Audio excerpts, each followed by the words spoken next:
a speech, every word true, entitled Fire, Fire, Fire. So with this speech, Donal Cahill, Fire, Fire, Fire.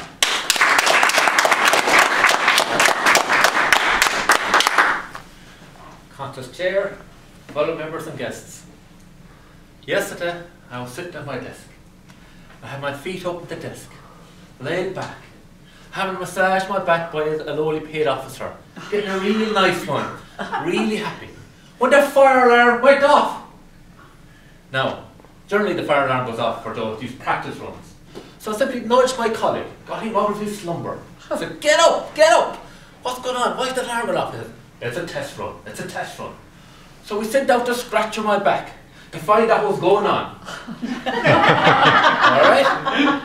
And we waited for him to come back. And he didn't. It was over an hour later, and a bit of panic started to set in.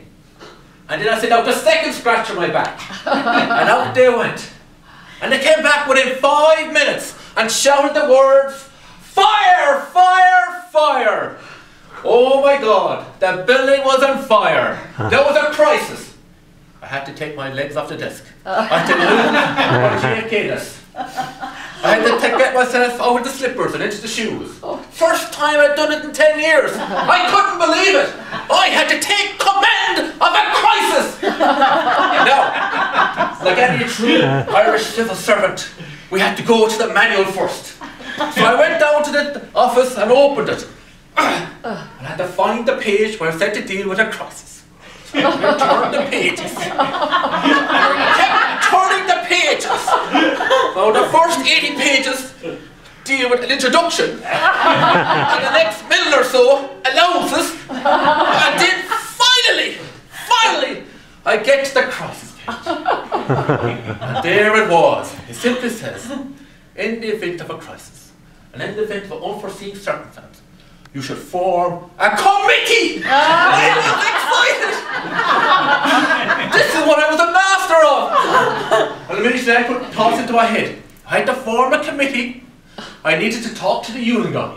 I picked up the phone, and 10 seconds later, this man walked in with the swagger of Jim Larkin, ready to give it to me. I knew he wanted something. What do you want in return for an allowance? Second-hand smoke in the building! People are dying!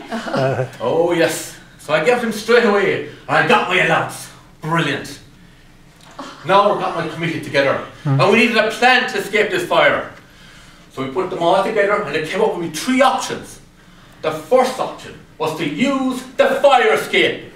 What absolute nonsense! Who would use the fire escape? How silly would we look without the building? Going down the fire escape in a line. The second option was simply to walk out the front door. I could imagine the press outside taking pictures of us walking out and the fire in the building. No. The third option really suited me. It was to go to the roof and wave for a helicopter. I was so excited. And I got everyone together, lined them up, right, left, centre, follow me. We're like a pack of ducks. You know when one of the duck walks ahead of the other? They follow me right up to the roof. And there we were on top. There was a problem. How would I, forget about the rest now, they're only lowly paid, how would I get down to the floor around safely? And I came up with this brilliant idea.